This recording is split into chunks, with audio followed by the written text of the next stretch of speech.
SEC indictment. Here, city level, county level, state level, total vacuum, total silence, not a mention, not a peep, not a word. No comprehension, even disgust. Total refusal of our elected officials to even mention collective totals, total wealth, total investments. 65 years. It's easy to grease the skids and transfer the wealth and cut a deal here, cut a deal there. No one even knows the money's there in the first place. That's why government, not a peep, not a mention, not a sound. Silence is golden was government's rule over the last 65, 70 years. Talk about Janet Jackson or this, that, or the other thing over here and something non-consequential.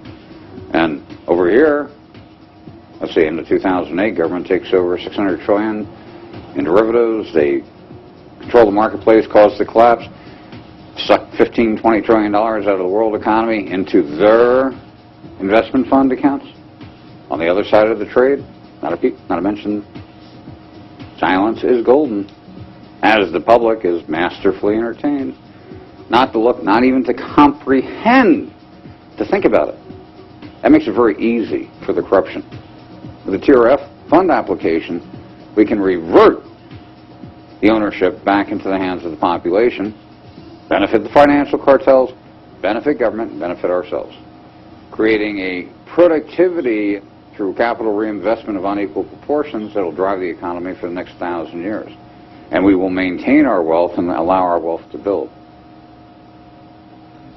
I do recommend you suggest to your friends and family to do a search on YouTube. It's called The Only Game in Town, The Way Our Government Can Be.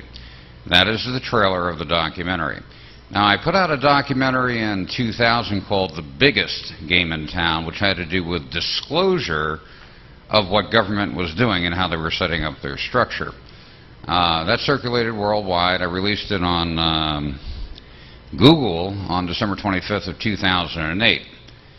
Within 4 or 5 days, it had 870,000 views worldwide, which was not productive for the boys, and all of a sudden a few strings were pulled in Google and they stopped the hit counter from going.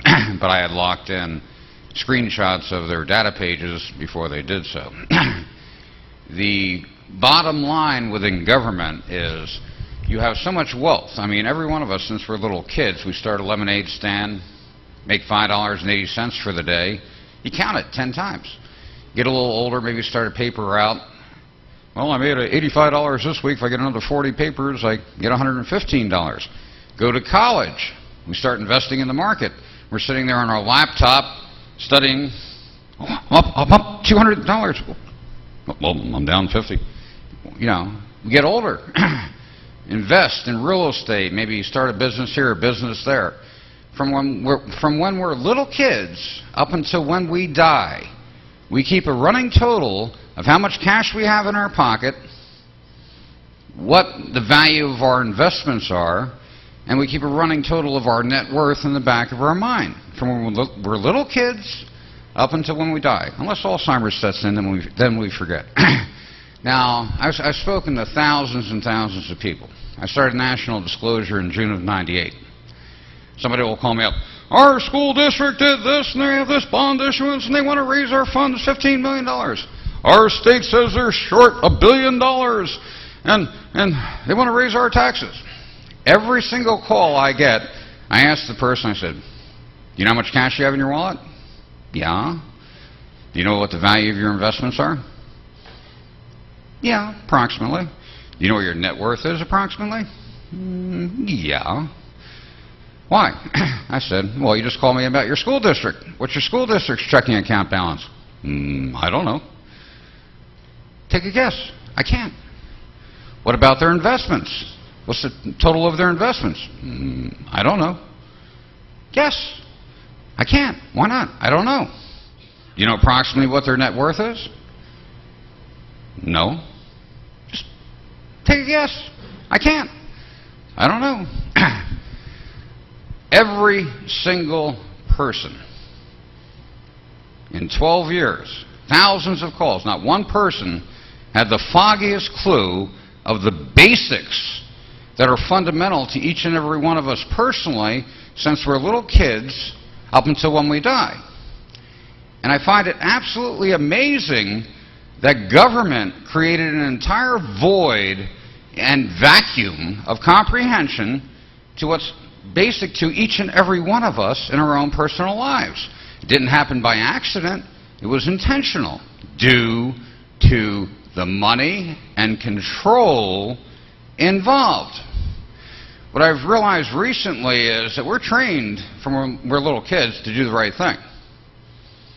But we're also trained to be easy marks. We have all of our philosophies, all of our good intentions. 95% of the people are well-intentioned. All of a sudden, as we get into our middle ages, we get taken here, we get taken there. Someone burns us here, someone steals from us here. Someone, it happens. Unless we're in a vacuum someplace and no one can touch us, it happens. And we go to the court system, we report it to law enforcement, nothing happens. You fight it. There's something wrong here. And by the time you figure it out that the game is rigged to liquidate you of your wealth, you're old and ready to die. So people have to understand to look at the basics and realize that we've all been trained to be easy marks. We've all been trained, to allow the thief to steal from us. Well, we have the largest prison population in the world right now. I saw a release from state figures, state by state. Georgia won out. 1 out of 13 people in the state were either in prison or on parole. When I saw that figure, I said, I wonder what it is in China. 3 out of 100,000. Remember, we have the freest country in the world. Best money prisons can buy and law enforcement. And when it comes down to crime, breakup of the family, or drug addiction, which we have the highest levels of in the world, no one even comes close to us in breakup of the family, drug addiction, and crime. You have to ask yourself one basic question, very important. How much money is that generating for my city, my county, and my state? It's billions of dollars a year in each state. It's $1 trillion a year marketplace. We're all masterfully entertained as a structure has evolved out of opportunity to steal from us and keep us as easy marks, as we're constantly being given one reason, that reason, this reason. Oh, we have to raise your taxes. Oh, there's crime on the street. There's drug addiction. We have to take care of health care. Now, health care has been in the news recently. The big debate over health care, national health care. I saw the syndicated media be almost honest. They said, well, this bill they're passing, the insurance companies and the pharmaceutical companies are going to be the big winners. Pharmaceutical company profits are going to soar, and the insurance companies, their profits will soar because they'll have less liability. Well, that's where they stopped. What they forgot to mention was collective government owns the pharmaceutical companies. Collective government is the #1 investor with the insurance companies, probably equaling about 80% of the equity they have under management within the insurance companies. So when government funnels hundreds of billions of dollars out in pharmaceuticals to the old folks, to the young kids, to everyone in between at exorbitant prices, they're guaranteeing themselves their own profit on the companies they already own through collective ownership. It's a rigged game in that fashion. Never a peep, never mention, never a word. There's one illusion that is built up in the public's comprehension.